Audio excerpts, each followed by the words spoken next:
This is video number 94 on your Firearms Defense channel. Greetings today from the People's Republic of California, where ultra left-wing dictator Governor Jerry Moonbeam Brown just signed a new law into effect banning open carry on January 1st. This will be a great service to California in preventing crime and stuff like this. Okay, anyway, your report today from the People's Republic is about Seal Beach, California. Now, Seal Beach, California is an upscale community located in Orange County, California, population 24,168. All these facts are from Wikipedia. 83.4% are white, 1.2% African American, 0.3% Native American, 9.6% Asian, 0.2% Pacific Islander, I guess that's Samoan or whatever, 1.9% other races, 3.5% from two or more races, 9.6% Hispanic or Latino. I guess they're the guys who cut the grass and do whatever else down there. Now, anyway, I hope you get the idea that this is a upscale, relatively safe community and nothing ever happens there, right? So, of course, the people there don't have any need to carry firearms, and they don't have any need for concealed carry. Now, I want to show you this report here. This is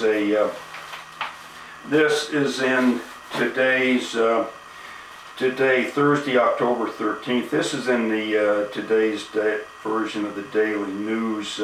Voice of the Valley for 100 years. Right on the front page here, man held in salon slayings. This guy went into a upscale salon down there and killed 8 people and seriously injured 9. Of course, he shot them. On the back page here, it continues on the back page there in a little bit. So anyway, I'm going to read this article here because I want to read the whole thing here, and then I want to do my commentary on it. Man held in salon slayings. Shooting. Attack in Seal Beach leaves 8 dead, 9th badly hurt. Seal Beach. A lone gunman reportedly shot and killed 8 people and critically injured another in a busy hair salon in this quiet beach community on Wednesday. Police had a single suspect in custody whom witnesses and former Salon Meritage employees identified as the former husband of one of these salon employees. The shooting occurred about 1:21 p.m. in the 500 block of Pacific Coast Highway in Seal Beach, according to Sergeant Steve Bowles of the Seal Beach Police Department. 6 people were found dead at the business, Bowles said. 3 other victims, 2 men and a 73-year-old woman, were taken to Long Beach Memorial Medical Center, where 2 of them later died, he said. The 9th victim was still alive and in critical condition Wednesday evening, Bowles said. He said victims were found throughout the entire salon, and there are survivors from inside the salon that escaped without harm. It appeared that the salon was busy at the time, and it appears almost every hair station, if you will, was occupied, Bowles said. Several witnesses said the salon owner, Randy Fannin, was among those killed in the attack. Police didn't release the names of any of the victims Wednesday. Former salon employee Lydia Sosa confirmed that Fannin had died. The only thing I can tell you is he is in heaven tonight, she said. Customers mourned Fannin's death as well.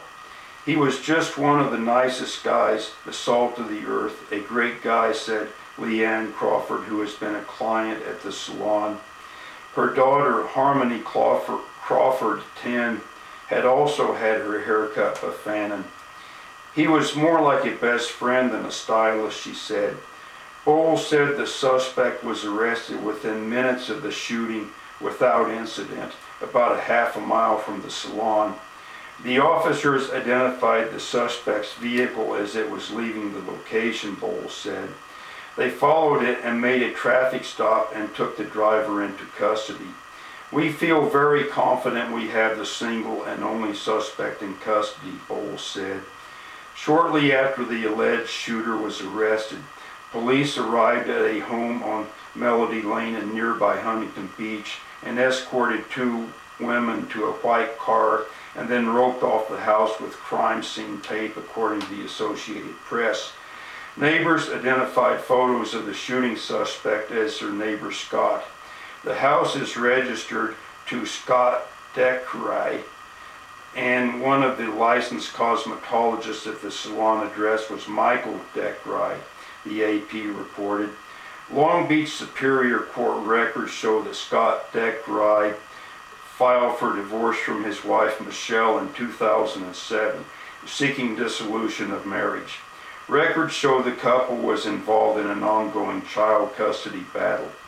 Two former salon employees told the Associated Press the gunman was the ex-husband of a stylist and that the couple had gone through a bitter divorce.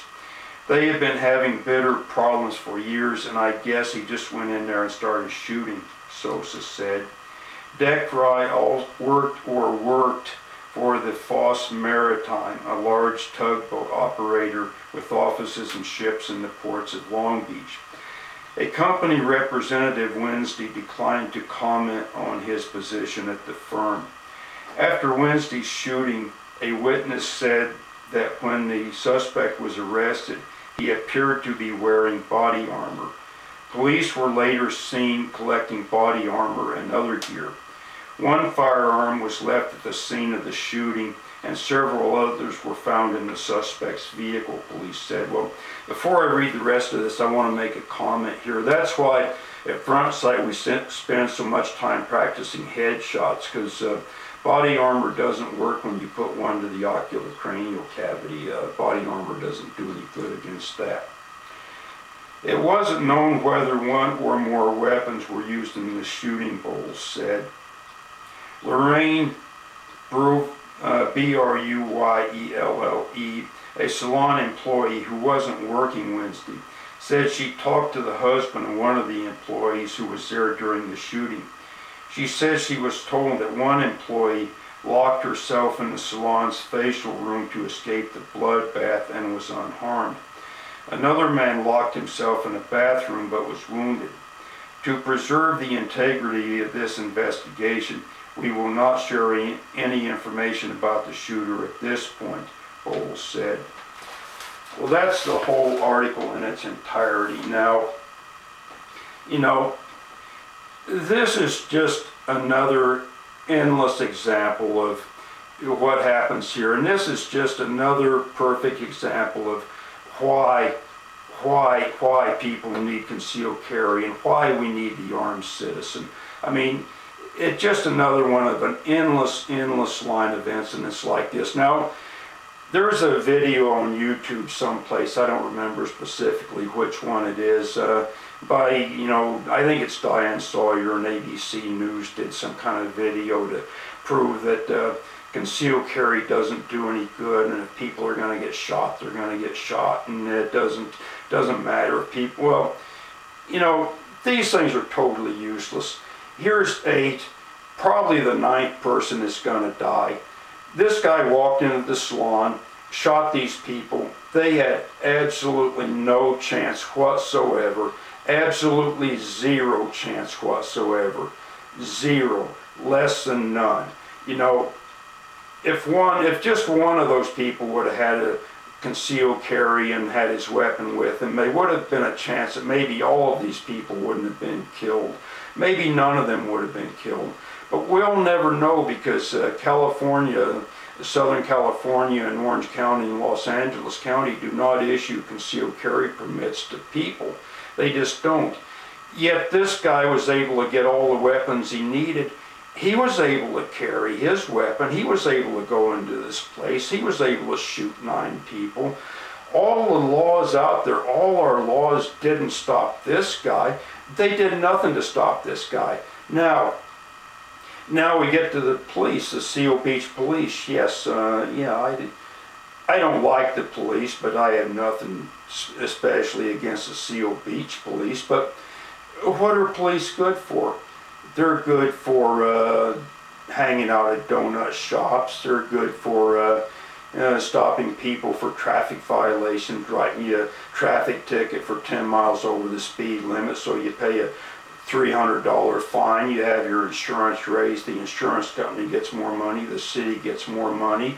They're good for staking out upscale restaurants and catching people who maybe had 3 glasses of wine instead of 2 and writing them tickets for drunk driving, you know, for whatever, and raising their insurance rates and generating money for the city from that. And they're good for hanging out at Venice Beach down here and harassing the street musicians and writing people tickets for open container, and they're good for stomping people like Kelly Thomas to death in Fullerton, you know, and I guess they're good for things like that. But for stopping things like this, they're totally, completely worthless. As I said, the police didn't stop this. The firearms laws didn't stop this. I say it's time to, you know, give the armed citizen a chance. Start issuing concealed carry permits. Have the armed citizens, so maybe there's some chance things like this won't happen. But, you know, until we start doing that, we're going to have about one a month or one every couple of months of these things just continue indefinitely until people get smart and start realizing that we have to start depending on ourselves. We can't depend on the government. We can't depend on the police. The government, the police, the firearms laws are completely, totally useless.